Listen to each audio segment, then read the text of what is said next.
அண்ணா 23 மாதங்கள் தான் ஆட்சி பண்ணுறார். February 3, 1963 இறந்து விடுகிறார். இப்போ யார் அடுத்து முதல்வராக வருவார்? தற்காலிக முதல்வராக நாவலர் நெடுஞ்செழியன் பொறுப்பேற்றுக்கிறார். அந்த அமைச்சரவை பட்டியலில் 3வது இடத்துல கலைஞர் கருணாநிதி இருக்கிறார். அவர் தான் பொதுப்பணித்துறை அமைச்சர்.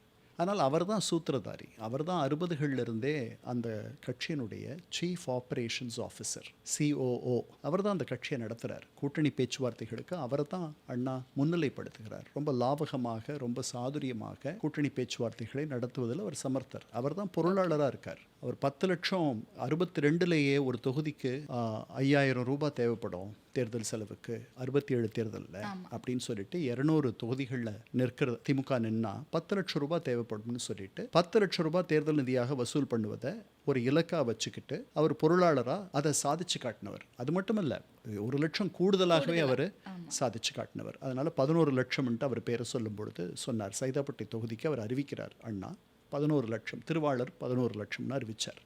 அதனால் மிக திறமை வாய்ந்த, கடுமையான உழைப்பாளி, பெரிய ஆற்றல் பெற்றவர். ஆங்கிலத்தில் சொல்வதானா ஒரு very gifted politician and individual. அதனால் அவர் வருவாரோ? அவர் நாவலரை விட ஒரு 2 ஆண்டுகள் இளையவர். 45 வயசு தான் ஆகுது இவருக்கு. கலைஞர் 44, 45 வயது தான் கலைஞர் கருணாநிதிக்கு. அவர் பின்னாடி ஒரு எழுச்சி வருது. அவர் வரணும், நாவலரை விட அவர் வந்தால் சரியாக இருக்கும். மிக பிற்படுத்தப்பட்ட ஒரு சமூகத்திலிருந்து வரார். மிக திறமை வாய்ந்தவர். இந்த கட்சியில் அண்ணாவுக்கு ரொம்ப அணுக்கமாக இருந்தவர்.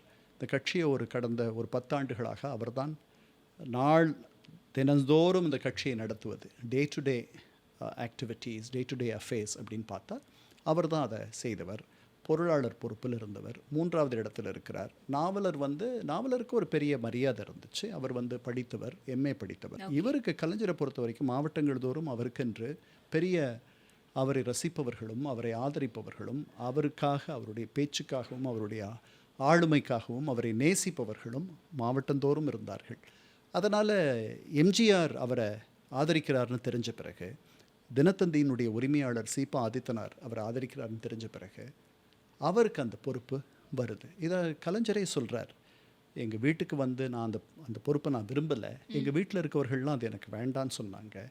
ஆனால் எம்ஜிஆர் எங்கள் வீட்டுக்கே அந்த நாற்காலியில் உங்களை உட்கார வச்சுட்டு தான் மறுவேளை பார்ப்பேன்னு சொல்லி எங்கள் வீட்டில் இருக்கிறவர்களெல்லாம் பேசி அவர்களை நம்ப வைத்து கன்வின்ஸ் செய்து என்னை அங்கே கொண்டு போய் உட்கார வைத்தார் அப்படின்ட்டு அவரை மட்டும்தான் அவருடைய நெஞ்சுக்கு நீதியில் சொல்கிறார். அந்த இடத்துக்கு அவர் வரார்.